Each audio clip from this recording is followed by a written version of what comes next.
एक बार की बात है, एक गांव में एक बूढ़ा आदमी रहता था। वह बूढ़ा आदमी अपने बेटे से बहुत परेशान था, क्योंकि उसका बेटा बहुत ही नालायक था, कामचोर था। वह कोई काम नहीं करता था और बस गांव में इधर से उधर घूमा करता था। तो एक दिन उस बूढ़े आदमी ने अपने बेटे को सबक सिखाने का सोचा। उसने अपने बेटे को अपने पास बुलाया और उससे कहा कि बेटा, घर के अंदर अलमारी में एक घड़ी रखी हुई है, तुम उसे निकाल कर लाओ। लड़का घर के अंदर गया और उस घड़ी को बाहर निकाल कर लाया। फिर उसके पिता ने उससे कहा कि अब तुम एक काम करो, इस घड़ी को अपने साथ बाजार में लेकर जाओ और जितने लोग भी तुम्हें मिलेंगे सबसे तुम इस घड़ी की कीमत पूछ कर आना। अब वो लड़का उस घड़ी को लेकर बाजार में चला गया।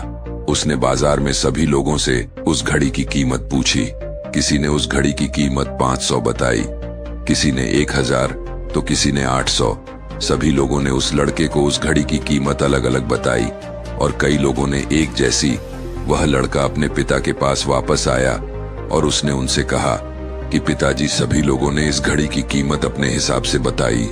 किसी ने 500, किसी ने 1000 तो किसी ने 800। अब उस बूढ़े आदमी ने अपने बेटे से कहा कि बेटा, ठीक है, घड़ी को तुम अलमारी में रख दो और जाओ। अब अगले दिन फिर से उस बूढ़े आदमी ने अपने बेटे को अपने पास बुलाया और उसे फिर से अलमारी से घड़ी लाने को कहा। लड़का फिर जाता है और अलमारी से घड़ी निकाल कर लाता है। और अब उस बूढ़े आदमी ने अपने बेटे से कहा कि बेटा, जाओ और आज तुम इस घड़ी के अंदर जो समय चल रहा है उसकी कीमत पूछ कर आओ। लड़के को समझ नहीं आ रहा था कि उसके पिताजी उससे क्या करवाना चाह रहे हैं। वह दुखी मन से फिर से घड़ी को लेकर बाजार में चला जाता है और सभी लोगों से उस घड़ी के अंदर जो समय चल रहा था उसकी कीमत पूछता है। लोगों को लगता है कि इस लड़के की मानसिक स्थिति ठीक नहीं है। कल यह घड़ी की कीमत पूछने आया था और आज समय की। बहुत से लोगों ने उसे भगा दिया और कुछ लोग उस पर हंसने लगे। अब लड़का परेशान हो जाता है और सोचता है कि यह मेरे साथ क्या हो रहा है। तभी वह आखिरी बार एक बूढ़े आदमी की दुकान पर जाता है। वह बूढ़ा आदमी बहुत व्यस्त था।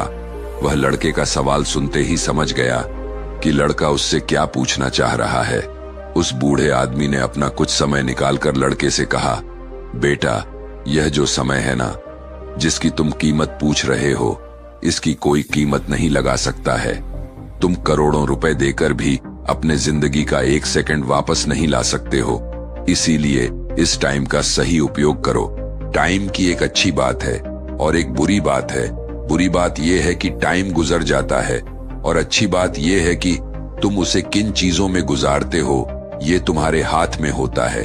सभी के पास दिन में 24 घंटे होते हैं, अमीर के पास भी और गरीब के पास भी। बस ये तुम्हारे हाथ में है कि तुम उस टाइम से क्या नया कर सकते हो। तो अपने एक एक पल का हिसाब रखो कि तुम उन्हें किन चीजों में उड़ा रहे हो। उस बूढ़े आदमी की बात सुनकर उस लड़के की आंखें खुल सी गईं, मानो उसमें एक बड़ा बदलाव सा आ गया हो।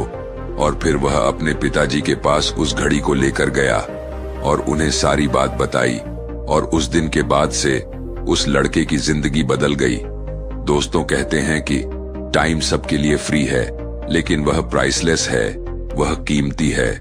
तुम उसे खरीद नहीं सकते, लेकिन तुम उसे इस्तेमाल कर सकते हो। तुम उसे रख नहीं सकते हो, लेकिन तुम उसे स्पेंड कर सकते हो। और अगर एक बार तुम इसे गवा देते हो तो तुम इसे कभी भी वापस नहीं पा सकते हो। तो अपने टाइम का सही उपयोग करो। और अगर आप इस कहानी को और भी लोगों तक पहुंचाना चाहते हो तो इस वीडियो को लाइक करें ताकि YouTube इस वीडियो को और भी लोगों तक पहुंचाए।